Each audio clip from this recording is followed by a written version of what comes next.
kiddos, this is Miss Stark with another math video. This time we will be looking at unit rate with fractions in our interactive notebook. To start off, I'm going to use my magnifying tool up here to get a closer look at what I'm looking at. I'm going to unclick it so I don't keep zooming in and out. We have 3 steps in order to find unit rate with fractions. Step 1. Set up ratio using given information. So, last year, we learned there are 3 ways to write a ratio: with a fraction, the word to, and with colons. For the purposes of this assignment, we're just going to use fraction ratios. And a fraction with a fraction in the numerator, denominator, or both is called a complex fraction. Divide the ratios using the rules for dividing fractions. Keep the first fraction, the numerator, as is. Change from dividing the ratios to multiplication. Then flip the second fraction, the denominator. Remember, keep, change, and flip. Step 3, answer is per 1. Remember, unit rate is always per 1. To convert a mixed number to improper fraction, multiply the denominator by the whole number and add the numerator. This will give you the new numerator. Now, we have 5 problems here. For today's problem, I'm going to choose this one as I feel it is the hardest. So as you see over here, we have this green box and 3 lines. The green box says, to solve fraction problems on Google Slides, we will be using tables with 2 rows with a line between we will be using 2 rows with the line between being the only line outlined. To input a whole number or operation, highlight the column and right-click and merge cells. The line will disappear and the number or symbol will appear in the center.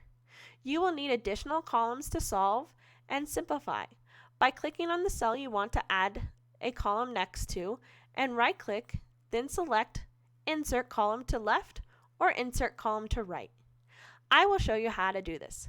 So I have my 3 lines here. What I'm going to do is I'm going to do Control C. I'm going to copy this and then Control V and make a copy.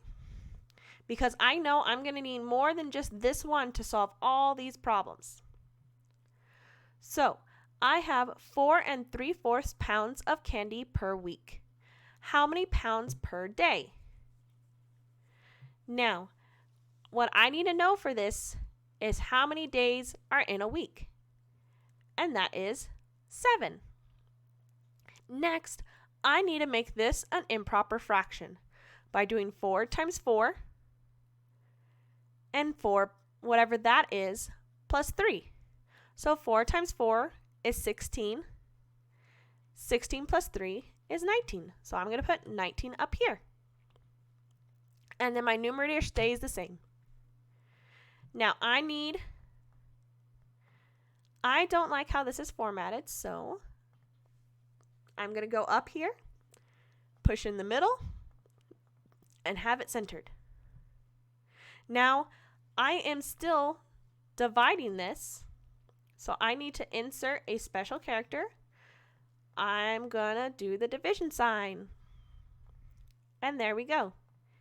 And we found out there are 7 days in 1 week. So I put 7. And remember, since we have a whole number, we got to put 1 underneath. Now, I know I need more rows than just this. So what I'm going to do is I'm going to click here. You can either go to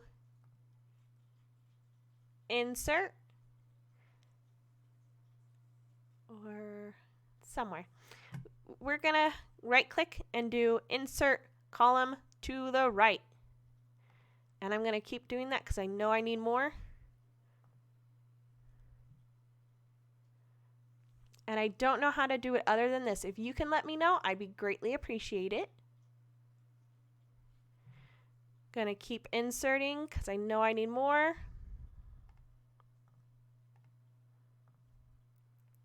Okay, I'm going to open this up a little bit. Now, I know I got to keep my first fraction, 19 over 4. I got to change from division to multiplication. So what I got to do is I got to right click again and merge cells. Then I put my multiplication. Then I'm going to flip the 1 and the 7. So the 1 goes on top, the 7 on the bottom. Now I need another equal sign, so I need to merge again.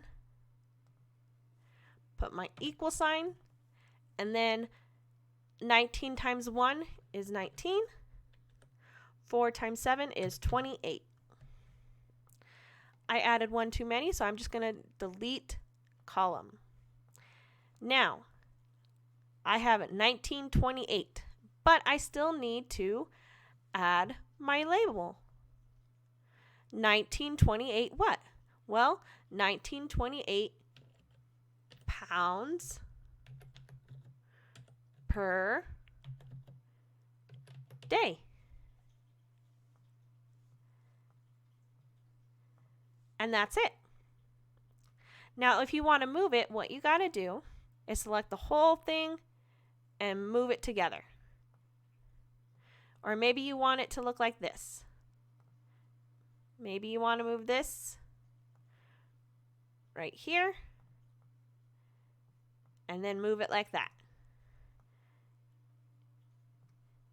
You want to make sure that it's easy for me to tell which problem belongs to which.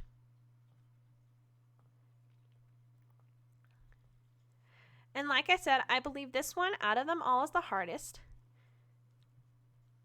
as you had to find multiple fractions and multiple things out. I hope this video helps. If you have any questions, feel free to reach me. See you next time.